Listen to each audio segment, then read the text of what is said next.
Entonces, ¿para qué los defiendes? ¿Por qué los defiendes? O sea, ¿qué, qué te dicen? ¿Qué te o sea, qué tuviste que pasar en tu vida para que tu trabajo consistiera, ¿no?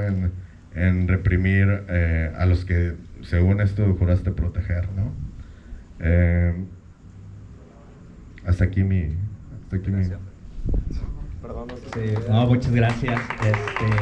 Y justo, ¿no? Es muy importante también conocer qué obstáculos están enfrentando los y les compañeros cuando salen precisamente a defender causas. Ahorita hay una a punto de concretarse, si no es que ya está en marcha un macroproyecto ahí del gobierno del estado que va a afectar directamente al río. Entonces me gustaría tanto Liz como Toño que nos hablaran precisamente de las dificultades tanto a nivel personal como a nivel colectivo, y también si nos pueden platicar de esto que está sucediendo justo en este momento y que hay que hacer algo ya y sumarnos ya se confirma, igual si pueden decir ahorita la información, y ahorita que acabando los compañeros pues entramos en diálogo todos y todas y todos. ¿Les parece? Sí. Bien, todos. Bueno, adelante Liz. Ay, perdón. Bueno, yo soy de la idea que o sea, hay como obstáculos en común que compartimos. Evidentemente este hostigamiento del Estado, todas las luchas lo viven de unas en mayor o menor intensidad, pero siempre está ahí, y otros ya son muy concretos de cada organización, grupo, colectiva, movimiento. Nosotras nos llamamos a nosotros mismos movimiento. Estamos conformados por varias organizaciones o colectivas y personas en lo individual, ¿no? Entonces, también dependiendo de las estrategias que decida implementar cada una, pues también son los retos u obstáculos particulares, ¿no? Que luego se pueden convertir en aprendizajes. Cuando empezó la primera amenaza ante la que accionamos, que fue el desmonte de 2023, que está muy relacionada con lo que estamos otra vez viviendo y enfrentando, que es el viaducto. Pues básicamente lo que sucedió es que nos juntamos varias personas a platicar las estrategias que íbamos a seguir. Lo comento porque de ahí vienen los obstáculos, pues. Entonces había dos estrategias principales, una que era pues un amparo y otra la audiencia pública, que tal vez alguna de ustedes, le tocó asistir o ver, ¿no? Entonces, en todo este accionar, y que también nosotras estamos muy agradecidas y muy esperanzadas y sorprendidas que mucha gente desde el principio, en este caso yo no veo que hubiera tenido que haber tanta labor de convencimiento. O sea, si bien hay muchas personas que todavía no van al río o no saben qué onda, desde el principio sí tuvimos una recepción bastante abierta, y yo también lo viví en el proyecto que les comenté anteriormente. O sea, yo no me esperaba tanta respuesta. Y desde que empezamos y tuvimos una reunión abierta en el multimodal donde compartimos lo que planeamos hacer y quién se quería sumar, pues hubo como personas dispuestas a sumar desde lo que sabían, de lo que fuese, ¿no? Desde su práctica profesional o su arte, fotografía. Entonces, digamos que ahí el reto era ver cómo nos organizábamos. O sea, porque es un obstáculo coordinar a tantas personas con ganas de querer hacer algo y ansiosas y desesperadas y preocupadas, ¿no? Entonces, pues sí fue bastante complejo. O sea, sí fue mucho trabajo, pues de todo el tiempo estar atendiendo personas, explicando, redactando, comunicando a medios, etcétera. Y en ese entonces, aparte, éramos más organizaciones en esta asamblea de Un Río en el Río, ¿no? En ese trayecto de armar la audiencia pública, pues todas estas actitudes que ya nos comentó justo el compañero, pues hicieron presentes, ¿no? Para hacer una audiencia pública, pues eso ya depende de cada estado, pero nosotros en particular, pues tenías que ir a solicitarla a la Secretaría de Participación Ciudadana. Nosotros tuvimos un acompañamiento muy chido de una organización que se llama Política Colectiva, entonces eso también nos reforzó un chorro, porque literalmente ellos pues se especializan en participación ciudadana, ¿no? Entonces sí nos apoyaron mucho en tener estas estrategias para explicar qué era, para que no nos quisieran hacer mensos, pues, que no se hicieran los que no sabían. Y aún así, cosas tan sencillas como: no, es que la persona que viene a entregar el documento viene en shorts, no la podemos dejar entrar. Así, o sea, el policía, cosas así que no podías prever porque pues son absurdas, o no, es que no está, no, es que el rato viene, y eso a la par de estar haciendo varias otras, pues, estrategias múltiples, ¿no? No sé, el amparo, por ejemplo, la verdad es que muchas personas de su tiempo, ¿no? Donaron abogadas, en concreto abogados, y vale, pues, porque todo eso es dinero, ¿no? Todo eso es jale, el redactar los informes, la prensa también, hacerlo como de manera estratégica para que no se aburra de tu tema, o sea, sí son un montonal de cosas. Entonces, pues, esa primera etapa antes de la audiencia fue bastante densa, o sea, reuniones todos los días, pues, Toño, y también lo que nosotras hicimos, y un obstáculo que yo pienso, mi forma de ver es que compartimos muchas personas que estamos pues tratando de luchar en este sentido, tenemos que abordar, o funciona abordarlo, o a nosotros nos ha funcionado. Tienes que conocer la terminología legal, tienes que conocer los reglamentos, tienes que conocer cómo opera, y eso ya es un obstáculo bastante fuerte porque la mayoría de nosotras no lo conocemos y toma tiempo, ¿no?, hacer eso. Y aparte los tienes que convencer. Bueno, no sé si ustedes se acuerdan, pues nosotras como todo el tiempo estamos en eso, yo me acuerdo muy bien que hubo un montonal de foros de buena onda, de que sí los vamos a escuchar, y que el foro del río aquí y allá, como para desviar el tema y que no se hiciera realmente un ejercicio de queremos que nos digas por qué hiciste lo que hiciste, o sea, porque ese era el punto de la audiencia, no solo parar la acción de desmonte y todo lo que conlleva estos proyectos extractivistas, privatizadores, sino que nos des la cara y decirte por qué la decisión que tomaste no es correcta y por qué la ciudadanía quiere algo distinto, ¿no? Entonces, todo ese aparato estaba enfocado en que esa audiencia no sucediera y en que no tuviera importancia y en que la gente no conociera de qué va.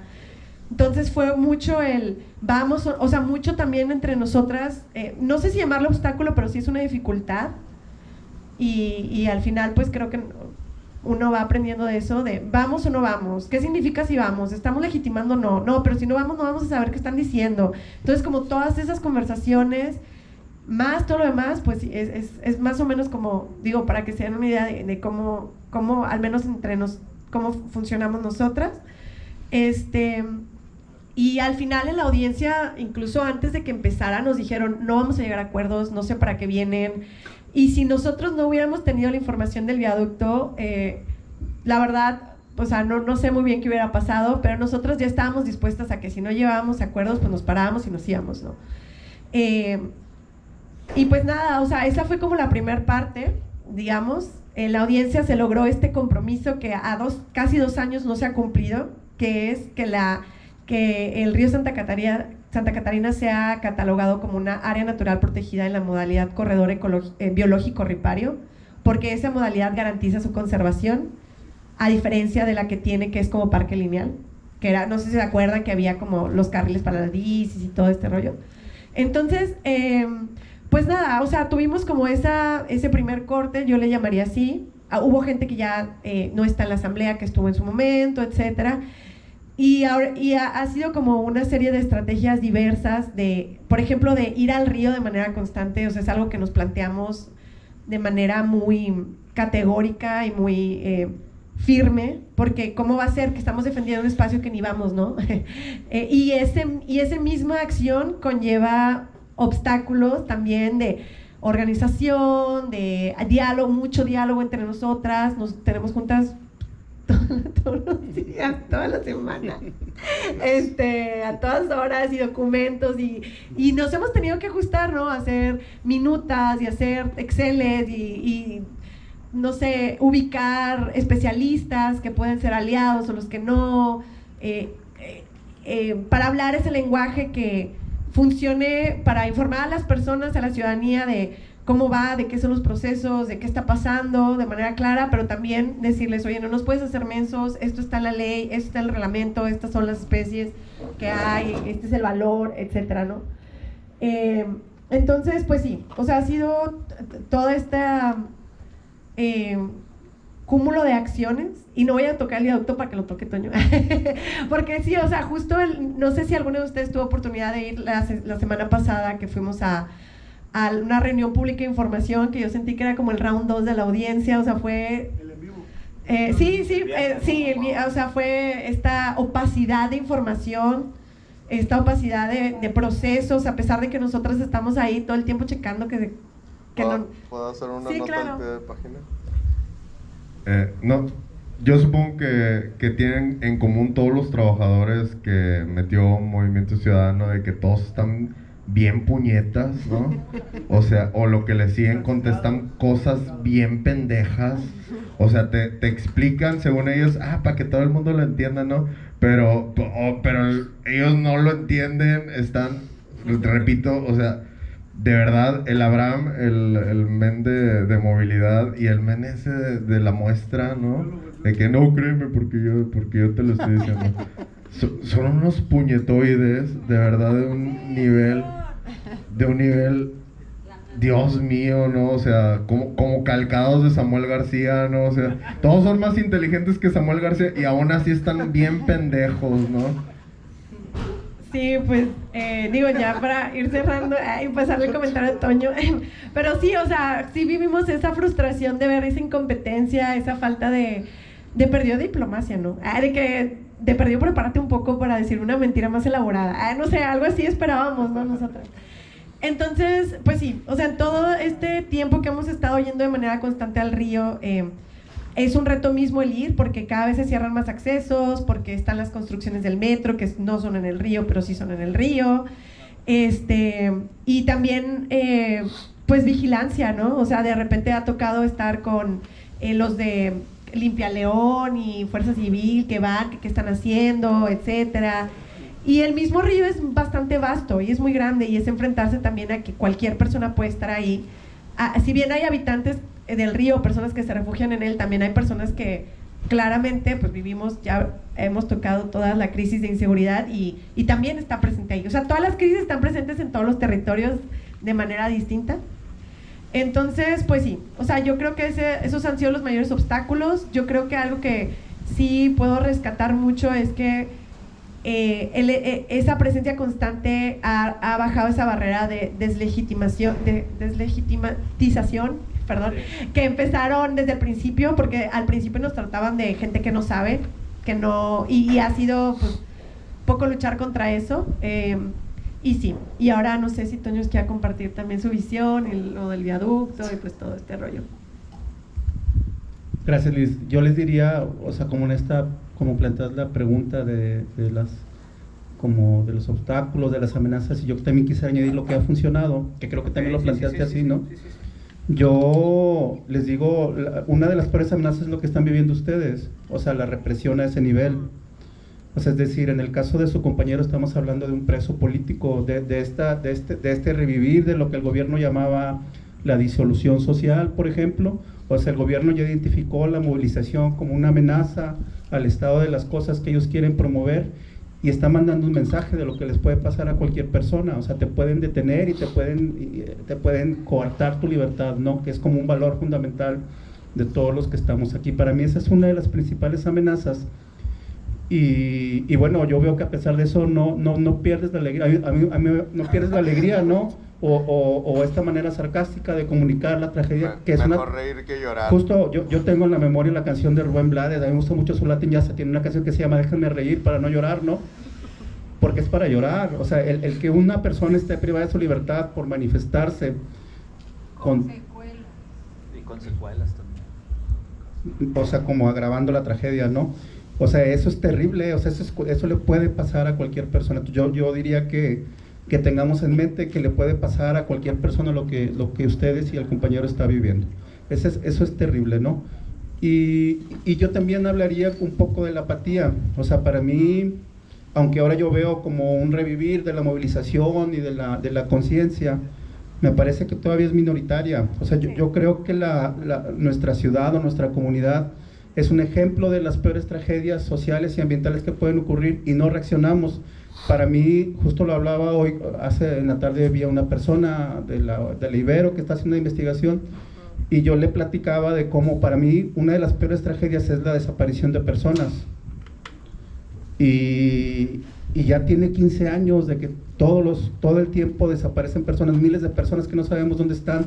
Para mí escuchar una madre de familia o una mujer que busca a sus hijos o a su esposo es terrible, te quiebra, ¿no? Entonces yo digo, si eso no nos sensibiliza, es como si yo le digo, vamos a cuidar los arbolitos del río. No, pues no, güey, no, o sea, no nos mueve, no. Ese es otra como un obstáculo que yo veo. Yo celebro que haya estos encuentros de conversación, porque también creo en la esperanza. O sea, el que nosotros estamos aquí, pues es un indicador de ello, ¿no? Y yo creo que hay excepciones. Cuando les decía hace un momento de la crisis humanitaria del abasto para consumo doméstico, en el tema del agua, por toda la ciudad nos enterábamos de cómo la gente salía a cerrar las calles y las carreteras para tener agua, ¿no? Entonces, no fue el medio ambiente, no fue la desaparición de personas, fue el tema del agua el que hizo. Por ejemplo, yo vivía en esos tiempos acá al sur de la ciudad, como sectores allí entre comillas, medios de clase media, pues en los chats de seguridad veíamos cómo convocaban, vamos a cerrar Garzazada porque no tenemos agua, ¿no? Para mí era como, todavía no alcanzo a entender cuál era la motivación del hartazgo, la desesperación de tener agua, porque me voy a cerrar la carretera nacional, ¿no? Yo pondría ese. En el tema del río,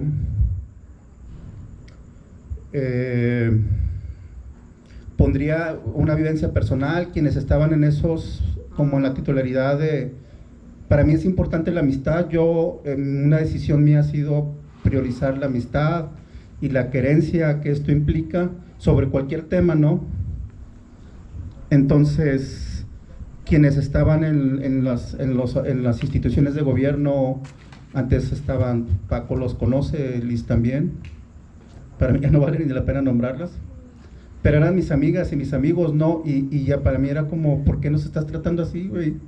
O sea, por si nos queríamos y si teníamos amistad, si hicimos muchas cosas en común, y ahora los veíamos, yo ya, como que me tardé en reaccionar y dije, esa es una traición, o sea, no, alguien que se decía tu amigo o amiga no te puede tratar como lo hicieron, ¿no?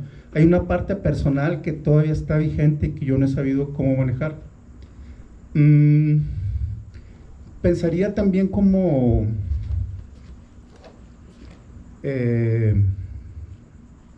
voy a pasar a las amenazas. Yo, la principal amenaza pues es lo que ya señaló Liz. Ahorita en los tiempos vigentes, para mí la amenaza más evidente es la construcción de un segundo piso, la eventual construcción de un segundo piso, por lo que implica en términos de destrucción de estamos hablando de una estructura del río que tiene mucha modificación histórica, yo diría más de 100 años. Ahorita, si ustedes, luego les recomiendo que bajen, que acompañen en la actividad que se llama Conecta con el Río, que cada mes es bajar al río con actividades educativas, interpretativas, de sensibilización. Ahorita que les cuente los detalles, yo digo, pero es una manera segura de conocer el río. Se van a dar cuenta cómo la construcción del metro implica la destrucción completa de la ribera o margen izquierda del río Santa Catarina, pero total, o sea, no hay nada que se salve. Ahí van a pasar años hasta que venga otro huracán y se lleve todos los escombros, pero nada va a crecer. Ya se destruyó la ribera derecha del río Santa Catarina con el segundo piso que está en San Pedro y Santa Catarina y un pedacito de Monterrey. Y si se llegase a construir el segundo piso, estaríamos hablando de ahora sí de una destrucción completa de al menos las márgenes izquierda y derecha del río Santa Catarina por estas obras de vialidad, de supuesta movilidad. Bajo mi punto de vista, esa es la principal amenaza. Ahora, no todo está aislado. Yo les diría que amplíen. Ahorita, digamos, por mi trabajo yo conozco el río desde donde empieza hasta donde acaba. Entonces, cada zona tiene su amenaza y su problemática social y ambiental. Creo que tenemos una mirada muy enfocada en la zona urbana del río Santa Catarina, con lo que ya ustedes conocen y que hemos comentado un poco por acá. Seguramente vieron en las noticias que rechazaron la autorización de una de las presas Rompepicos. Quienes les gusta el campismo seguramente conocerán la zona del Cañón de San Cristóbal, en Divisadero, donde iban a construir un lugar bellísimo, pero hermosísimo. No se imaginan lo que hay ahí. El río Santa Catarina quizás tiene un ancho de donde yo estoy, donde están ustedes sentadas, con paredes de 100 o 200 metros de alto. Ahí va el río Santa Catarina. Ahí querían hacer la rompepicos, era una destrucción total, la rechazaron. Otra era acá de donde llegan los bucholes, en Guitarritas, hacia el Cañón de las Escaleras. El río Santa Catarina allí es fantásticamente bello. No se imaginan cómo transcurre entre cuevas que no se alcanzaron a formar. Ahí querían hacer la segunda rompepicos, no lo autorizaron. Entonces, pero esa mirada está desde hace 30 años.